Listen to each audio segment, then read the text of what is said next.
Во екот на летните горештини, кога водата е најпотребна за гостиварци, веќе таа стана луксус. Првиот град на Вардар со недели е без вода за пиење, откако настана загадувањето во водоводната мрежа. Но губине и таа која протекува од чешмите, не се осмелуваат да ја користат и за други потреби. Флашираната вода најбаран производ во гостиварските маркети, редиците пред цистерните со вода вообичаена слика. Стравот од заразни заболувања, по информациите за фекална контаминација на водата се уште е присутен. Дел од граѓаните велат дека кружат информации дека во Гостивар веќе е присутна болеста жолтица. Кажа да има нешто. Има информации дека има заболено 4 до 5 луѓе со жолтица, но дали ја добиле болеста од водата или од нешто друго, не се знае. Никој не знае, знаат медицинарите, ние што знаеме народ, ништо на крај народ да знае. На крај све доса. Бие очекуваме секојдневно, меѓутоа некојаш ќе викаат утре, па после заутре и така, некако времето се долго.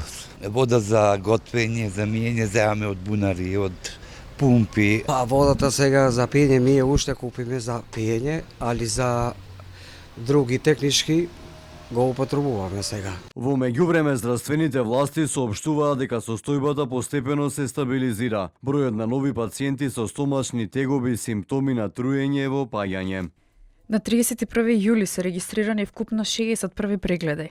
Иако е забележано дневно зголемување, вкупниот тренд останува значително понизок во споредба со пикот од 18 јули, кога беа евидентирани 649 прегледи.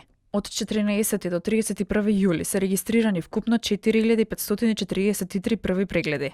Досега се примени 1028 формални пријави за заразна болест и изработени се 730 нови епидемиолошки анкети, со опфат од 71%. Но официјално каква е состојбата на надлежните од Гостиварската болница каде пациентите бараат лекарска помош, денеска одлучија да молчат. Каква е епидемиолошката состојба, дали има граѓани кои бараат лекарска помош и хоспитализирани? Од Гостиварската болница официјално не добивме одговор. Директорот на болницата кажа дека е на одмор, додека пак дежурниот лекар неефективно рече дека нема такви информации. Оти во оделението имало технички проблем затоа што немало интернет. Од Центарот за управување со кризи вела дека водата од Гостиварскиот водовод се уште е микробиолошки загадена. Ја нема онаа најлошата бактерија, ги нема фекалните бактерии, има друг тип на по-безопасна, би рекол, бактерија, но се уште водата не е употреблива за пиење и затоа апелирам до гостиварчани водата да ја користат само како техничка вода за сите домашни потреби. Владата очекува проширување на истрагата за загадената вода во Гостивар. Моментално патот кој што води до каптажата на водоводниот систем во Гостивар, каде што пред неколку недели се испушташе преку пумпни станици вода со фекалии, е непрооден.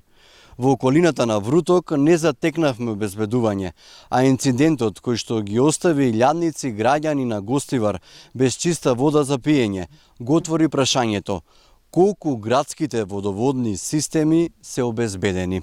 Инаку владата донесе одлука за прогласување 30-дневна кризна состојба на територијата на Гостивар, образложувајќи дека локалната самоуправа не може да се справи со ситуацијата. Судот определи 30-дневен притвор за вработените од гостиварски комуналец Артана Асани, Леон Нуредини и Вадедин Дервиши, доколку се утврдат докази кои укажуваат на дополнителни сомнежи. Истрагата, како што посочи од обвинителството, ќе се прошири.